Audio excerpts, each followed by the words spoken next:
किसी ने मुझसे पूछा, कहता गुरुजी एक बात बताओ कि कर्म बड़ा होता है या भाग्य बड़ा होता है। अब ऐसे प्रश्नों का उत्तर देने के लिए कोई लॉजिकल बात बताना भी ज़रूरी है, क्योंकि जब तक उसको कोई लॉजिकल बात न बताई जाए, जब तक व्यक्ति का हृदय संतुष्ट नहीं होगा। तो आप जो इस वीडियो को देख रहे हैं, ज़्यादा से ज़्यादा इस वीडियो को शेयर करना, जब आपको लगे कि हाँ वास्तव में जो गुरुजी ने बताया है वो सही है और दूसरों को भी इस बात का पता लगना चाहिए। ऐसे बहुत से लोग मिलेंगे जो केवल ये कहते रहते हैं ये हमारे भाग्य में नहीं है, ये हमारे भाग्य में नहीं है। और कुछ ऐसे भी लोग मिल जाएंगे जो कहेंगे भाग्य कुछ नहीं होता, सब अपना कर्म ही होता है। अर्थात दोनों तरह के लोग इस दुनिया में मिल जाएंगे। कुछ कहेंगे केवल कर्म प्रधान है, कुछ कहेंगे केवल भाग्य प्रधान है, कर्म का कुछ नहीं बनता। तो इस विषय पर एक विशेष परिचर्चा आज करने वाले हैं। तो भक्तों, आज आपने सबसे पहले 3 बात का पता करना ज़रूरी है। इस बात का पता होना बहुत ज़्यादा ज़रूरी है कि भाग्य आप कहते किसके को। जब तक आप भाग्य को नहीं पता लगाओगे कि भाग्य कहते किसे हैं, जब तक आप कॉन्सेप्ट को नहीं समझ पाओगे। क्योंकि भाग्य और कर्म का अंतर आपको समझना बहुत ज़्यादा ज़रूरी है। इनमें क्या अंतर है और क्या ये एक ही है या अलग अलग है। भगवान कृष्ण ने गीता में 3 तरह कर्म बताए हैं: संचित कर्म, प्रारब्ध कर्म और क्रियामान कर्म। दोबारा से बता रहा हूँ, भगवान कृष्ण ने गीता में 3 तरह कर्म बताए हैं: संचित कर्म, प्रारब्ध कर्म और क्रियामान कर्म। अब इनका तीनों का सबसे पहले आपको पता होना चाहिए कि हम किस कर्म को क्या कहते हैं। संचित कर्म का मतलब क्या है? संचित कर्म मतलब है कि हमारे जन्म जन्मांतरों में हमने अपने जन्म जन्मांतरों में जितना भी पुण्य या पाप कमाया है, क्योंकि कुछ पुण्य भी कमाया होगा, कुछ पाप भी कमाया होगा, तो उनका जो टोटल बैलेंस शीट होती है, टोटल आज तक के जितने भी आपके जन्म हुए हैं, जब से सृष्टि बनी है तब से लेकर के आज तक की जो टोटल जितना भी बैलेंस शीट है, वो सारे की सारी आपका संचित कर्म है। उसमें आपके पुण्य कर्म भी है और पाप कर्म भी, दोनों शामिल हैं। अब आता है नंबर 2 पे प्रारब्ध। प्रारब्ध कर्म किसे बोलते हैं? जिस समय कोई जीव इस धरती पर आता है, जिस समय एक बच्चे के रूप में आता है, चाहे वो मनुष्य हो या कोई पशु हो या पक्षी हो। पक्षी तो उनके अंडे के रूप में ही आता है, बच्चा बाद में बनता है। तो कुल मिलाकर के जिस समय कोई जीव इस धरती पे आता है, बिल्कुल निस्सहाय होता है, उसको वो अपने आप अपना पेट नहीं भर सकता। तो ऐसी स्थिति में कुछ प्रारब्ध कर्म परमात्मा साथ भेजता है, और उसके जो उस जीव की जो माँ है या उस जीव का जो पिता है, उनके अंदर एक प्यार की भावना जगा देता है। जब तक वो अपने पाँव पर न खड़ा हो, जब तक अपना भोजन खुद न बनाने शुरू कर ले, जब तक अपनी भूख खुद पर मिटाने के लायक न हो जाए, जब तक माँ और बाप दोनों या उनमें से कोई एक उस बच्चे का पालन पोषण करते हैं।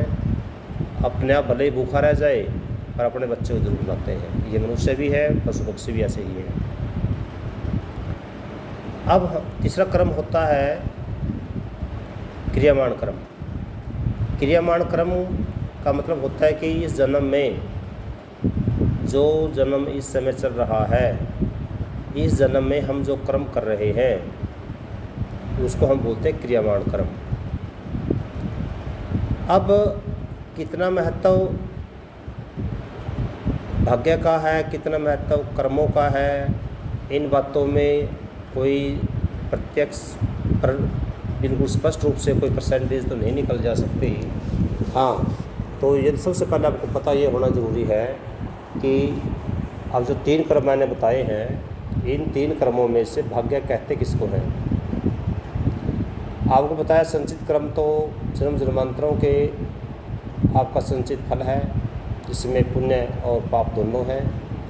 प्रारब्ध संचित कर्मों का कुछ भाग, पूरा नहीं, संचित कर्मों का कुछ भाग इस जन्म के लिए मिलता है, क्योंकि यदि पूरा का पूरा दे दिया तो अगले आने वाले जन्मों के लिए भी तो कुछ बचा के रखना है उस सृष्टि के रचयिता ने।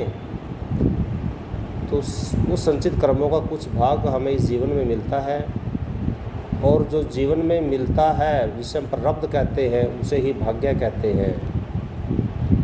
अब आप कहोगे भाग्य क्या है, कर्म क्या है? वास्तव में भाग्य भी एक कर्म ही है।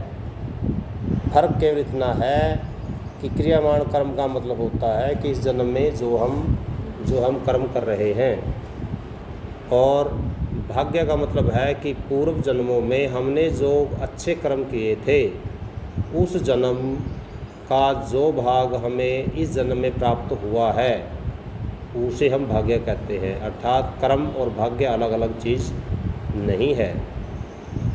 इस जन्म में जो हम कर्म कर रहे हैं उसका जो हम कुछ भाग जो जिसका हमें फल प्राप्त नहीं होता, वही फल हमें अगले जन्म में प्राप्त होता है।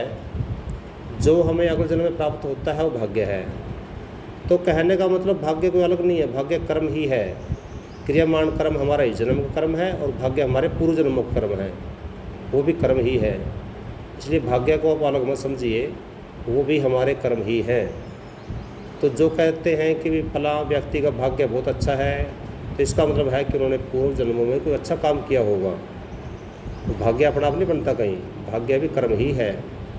जिन लोगों ने पूर्व जन्मों में अच्छे कर्म किए हैं उनका जन्म अच्छे घर में हो गया। जिन लोगों ने पूर्व जन्म में अच्छा काम नहीं किए, बुरे काम किए हैं, उनका जन्म जो है ना वो ऐसे घर में हो गया जहाँ पर उसे पूरी ज़िंदगी संघर्ष करना पड़ता है। तो ये भी कर्म ही है। इसलिए भाग्य और कर्म को अलग अलग नहीं मानना चाहिए। कर्म जो इस जन्म में करेंगे वही हमारे आगे आने वाले जन्मों के लिए भाग्य बन जाएंगे। अब आता है कि दोनों में से बड़ा कौन है? देखो, कर्म बड़ा है, इसमें कोई डाउट नहीं, कर्म ही बड़ा है, क्योंकि भाग्य भी तो कर्म ही है। जिन लोगों ने पूर्व जन्म में अच्छे कर्म किए हैं आज उनको भाग्य का फल मिल रहा है, और इस जन्म का भी फल मिल रहा है। अब थोड़ा सा एक अंतर और बताता हूँ दोनों में क्या है कि कर्म और भाग्य। जैसे एक नदी में पानी बह रहा है, नदी में पानी किस स्पीड से बह रहा है या नहर में पानी किस स्पीड से बह रहा है, वो आपका प्रारब्ध है। और आप उस नदी के किनारे खड़े हुए हो, यदि आप नदी के किनारे केवल खड़े हुए हो और आपके लिए बोट अर्थात नाव भी तैयार है चलने के लिए, तो उस स्थिति में भी, और यदि आप नाव पर नहीं बैठते हैं तो उस दशा में आपको उस नदी के पानी की स्पीड का कोई फल प्राप्त नहीं होने वाला। यदि आप उस नाव में बैठ जाते हो तो जिस गति से आप चल सकते हो उससे आपकी गति बढ़ जाएगी, क्योंकि पानी की गति भी साथ में आपको सपोर्ट कर रही है। तो यही एक भाग्य है, अर्थात भाग्य एक सपोर्ट करता है। भाग्य आपको पूर्व जन्मों का जो कर्म है आपको इस जन्म में सपोर्ट करेंगे। यदि पूर्व जन्मों में आप बिल्कुल खाली हैं तो आपको सपोर्ट नहीं करेंगे। यही कारण है कि कुछ व्यक्ति कम मेहनत करके भी सफल हो जाते हैं, क्योंकि उन्होंने पूर्व जन्मों में कर्म अच्छे किए हुए हैं, और कुछ व्यक्ति ज़्यादा मेहनत करके पूरा सफल नहीं हो पाते। क्यों? क्योंकि उन्होंने पूर्व जन्मों में अच्छे कर्म नहीं किए हुए हैं। तो कर्म भी, प्रारब्ध भी कर्म ही है, उनको अलग मत समझिए। इसलिए आपने कर्मांश को अच्छा करिए ताकि आने वाले जन्मों में आपको भाग्य अच्छा मिल सके।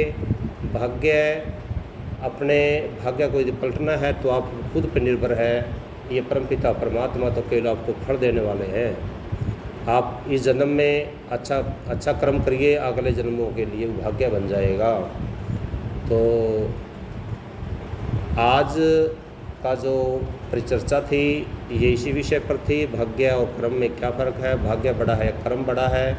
तो इस वीडियो को आप आगे से आगे ज़रूर शेयर कीजिए, ताकि जो लोग केवल भाग्य के भरोसे रहते हैं उनको इस बात का पता चल जाए कि भाग्य और कर्म अलग अलग नहीं है। वो भाग्य कर्म ही है, वो पूर्व जन्मों के हैं, और जो कर्म है वो इस जन्म के हैं। जब दोनों मिल जाते हैं तो हमें उसके फल की प्राप्ति होती है।